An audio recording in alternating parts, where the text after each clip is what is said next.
Chances are you interact with South Korea every single day.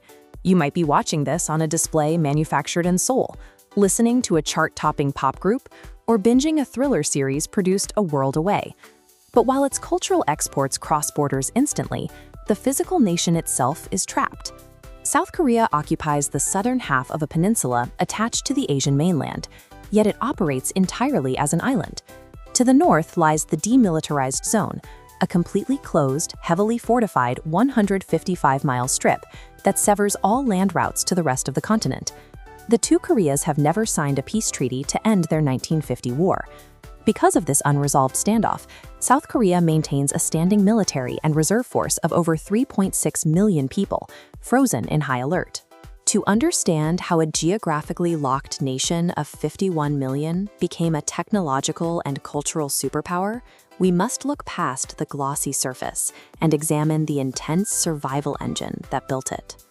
In 1953, the Korean War ended in an armistice, leaving the peninsula in absolute ruin. 3 million people were dead, and virtually all major cities were reduced to rubble. The southern half of the peninsula inherited an incredibly difficult starting position. Most of its terrain was mountainous and unarable, and the country possessed almost zero natural resources to fuel a recovery. The solution was an aggressive, state-driven period of rapid industrialization, spanning from the early 1960s through the late 1990s. South Koreans refer to this economic surge as the miracle on the Han River. This chart shows South Korea's gross domestic product over time. Notice the flat line through the 1950s, followed by a sudden vertical spike. For over 3 decades, the economy grew at an astonishing average of 10% every year, fueled by a 20% annual expansion in exports. But this growth carried a high political cost.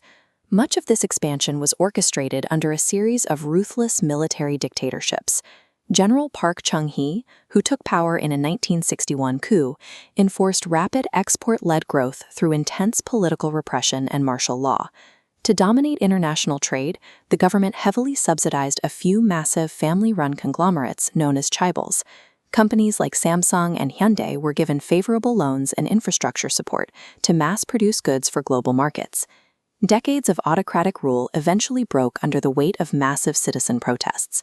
The June democratic struggle of 1987 forced free elections, and the following year, Seoul hosted the 1988 Olympic Games, signaling its arrival as a modernized democracy to the global community.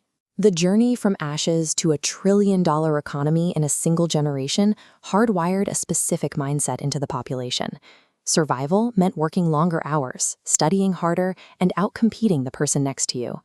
Because the state lacked oil or minerals to export, it had to rely entirely on the one resource it actually possessed, its people. This created a national phenomenon often called education fever. Getting into a top university became the ultimate high-stakes path to social mobility, pushing families to invest heavily in cram schools and after-hours tutoring. That grueling academic environment paid massive technological dividends. Today, South Korea boasts the highest density of high-speed broadband, pioneers advanced robotics, and successfully deploys indigenous space launch vehicles, like the Nuri rocket, into orbit. The government also realized it could export its culture just as effectively as its electronics. They poured resources into Hallyu, or the Korean Wave, a deliberate, heavily funded economic strategy designed to broadcast South Korean media worldwide. Today, K-pop idol groups and finely tuned television dramas generate billions of dollars in export revenue.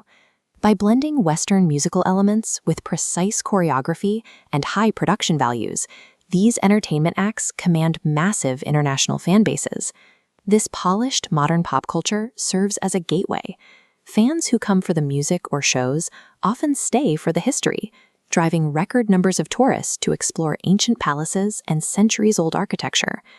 By refining and exporting its human capital, South Korea secured immense global influence and wealth without firing a single weapon. But the exact same pressures that forged the economic miracle have triggered a severe unintended consequence, a rapidly accelerating demographic collapse. In 2023, the national fertility rate plummeted to just 0.72 children per woman. That is well below the replacement rate of 2.1. Making it the absolute lowest birth rate recorded anywhere in the world.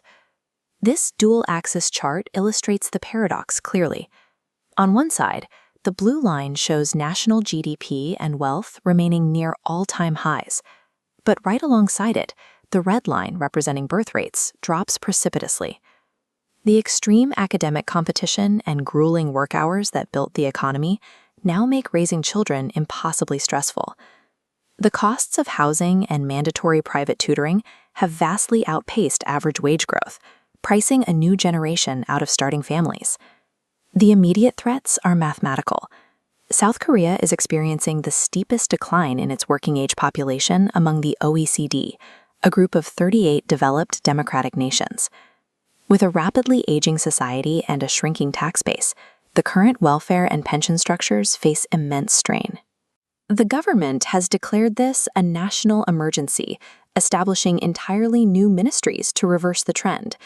They are easing immigration policies to bring in foreign workers and investing heavily in artificial intelligence and robotics to fill the looming labor gaps. Right now, South Korea is operating as humanity's most advanced testbed. If this resilient nation can innovate its way out of a demographic winter, it will write the survival blueprint for every other developed country facing the exact same clock.